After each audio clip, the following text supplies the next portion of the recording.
Bonjour Ksenia Fedorova. Bonjour. Et je le rappelle, vous êtes spécialiste des questions géopolitiques. On parle avec vous, bien sûr, de cette escalade, cette 10e nuit consécutive de frappe au Moyen-Orient après le décès de 3 soldats américains. Alors que se passe-t-il, Ksenia Fedorova? Il y a eu cet accord signé il y a un mois et pour autant, il y a une intensification des frappes d'un côté comme de l'autre. Comment on l'explique ça, Ksenia? Oui, vous savez, Donald Trump alterne depuis longtemps pression militaire et offre des discussions, donc ça, c'est pas nouveau.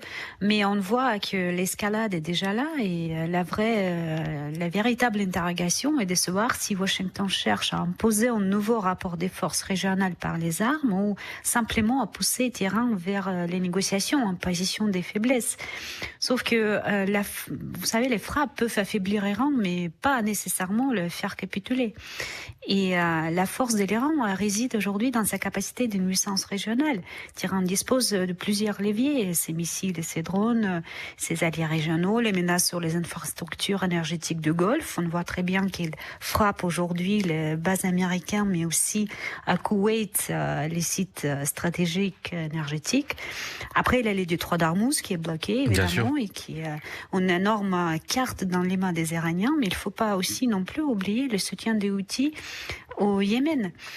Parce que si on parle du détroit de Bab el-Mandeb, grâce aux Houthis, l'Iran peut exercer une pression indirecte. C'est une véritable guerre des détroits entre Hormuz et Bab el-Mandeb. Absolument, parce que là, on ajoute un autre niveau de pression sur le détroit de Bab el-Mandeb, qui reliait la mer Rouge au golfe d'Aden et constitue des portes d'accès au canal de Suez. Donc, finalement, je pense que l'idée pour Donald Trump, si c'est vraiment de pousser l'Iran à négocier, on peut voir que l'Iran va exercer tous ses moyens pour faire durer en fait cette guerre, parce que militairement, évidemment, qu'Iran n'est pas si forte comme les États-Unis, mais avec tous ces cartes dans les mains, elles peuvent créer une situation pour les États-Unis beaucoup moins favorable, parce que ça coûte cher aux Américains. Aujourd'hui, vous avez mentionné les prix de pétrole en France, mais c'est le cas un peu partout dans le monde et aux États-Unis inclus. Et donc, la popularité de Donald Trump, ça va les coûter finalement beaucoup et cher. Oui. Et vous pensez, parce que là, il y aura les midterms, vous pensez que Donald Trump peut en payer le prix sur le plan, j'entends, électoral? Absolument. C'est une question qu'on se pose. C'est suffisamment de regarder comment les médias, on peut dire les médias mainstream américains, couvrent ces sujets, mais beaucoup de journalistes aujourd'hui aux États-Unis se posent la question. Donald Trump a dit qu'il a détruit l'armée iranienne et aujourd'hui on voit qu'Iran continue de frapper sur les bases américaines. Donc est-ce que Donald Trump a menti? Quel est l'état d'Iran aujourd'hui? Pourquoi la prix d'essence continue de monter, etc. Et avec les midterms, évidemment, les questions se posent. Est-ce que Donald Trump sera capable à gagner? Mais il y a une autre chose qui est intéressante, parce qu'on a beaucoup parlé de cette pression Donald Trump essaie de mettre sur le régime iranien pour qu'il puisse être affaibli aussi à l'intérieur d'Iran. Sauf qu'il y a un sujet qui est évident. Il y a une différence entre le régime iranien qui n'est pas soutenu par beaucoup d'Iraniens à l'intérieur, mais il y a aussi ces sentiments nationalistes qui peuvent réunir en fait les Iraniens contre cette guerre américaine. Donc ça peut être contradictoire en fait aux objectifs qui étaient annoncés. Vous parliez des leviers de pression, Ksenia Fedorova, de la part de l'Iran. 2 agents de l'ambassade de France en Iran ont été dimanche soir la cible d'un acte d'intimidation de la part des services de sécurité iraniens. C'est vrai qu'on dit, en tout cas c'est Jean-Noël Barrot, un ministre des Affaires étrangères, qui l'a affirmé, l'un d'entre eux aurait été molesté. Est-ce que cela aussi, ça fait partie, Ksenia Fedorova, de ce que vous appeliez il y a quelques minutes, ces leviers de pression? Vous voulez dire par les Iraniens? Oui, tout à fait.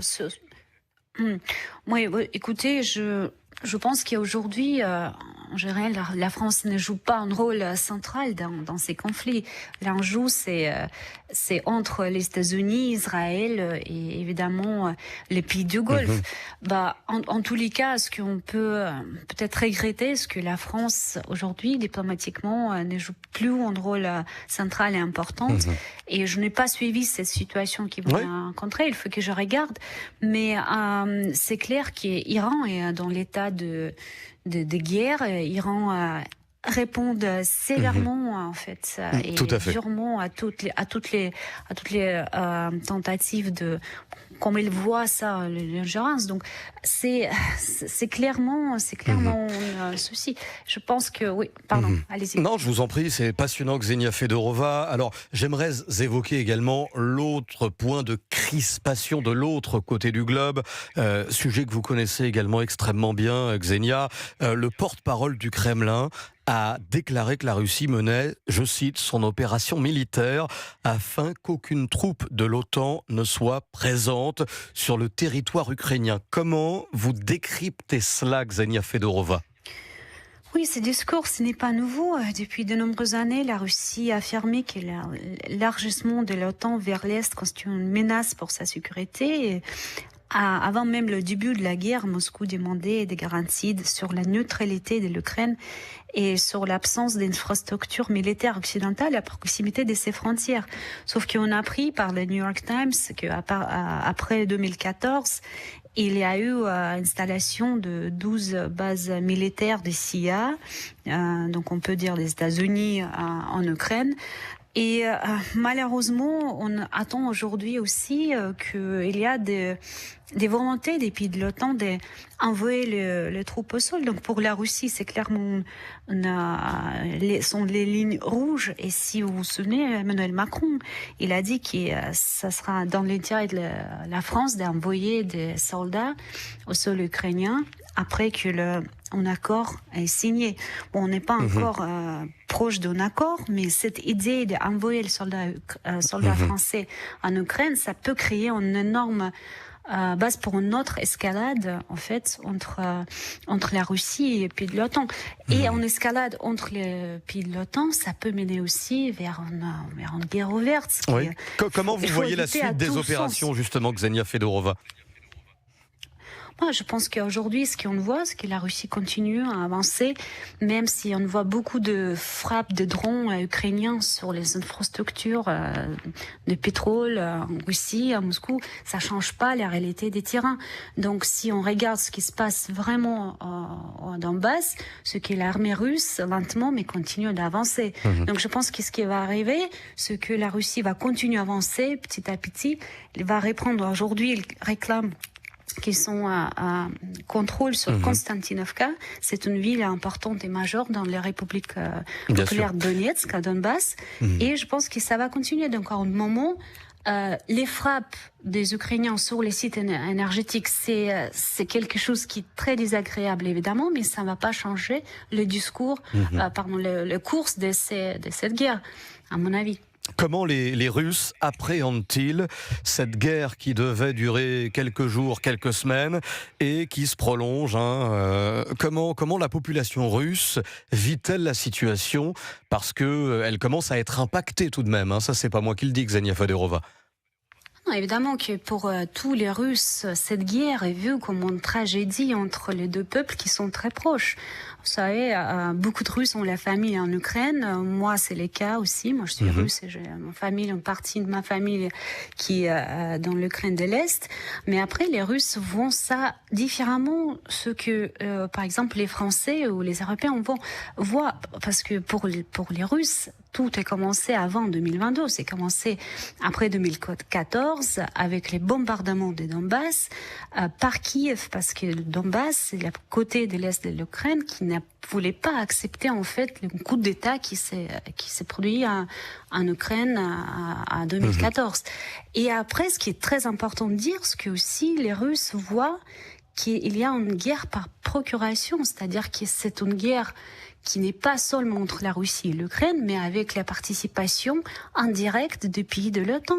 et la France inclus, parce qu'il envoie pas seulement d'argent et l'aide humanitaire, ce qui est normal, mais aussi les armements, les missiles.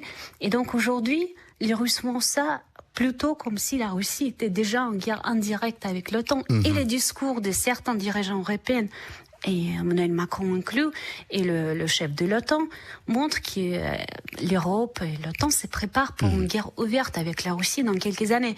Donc évidemment, tout ça est très inquiétant.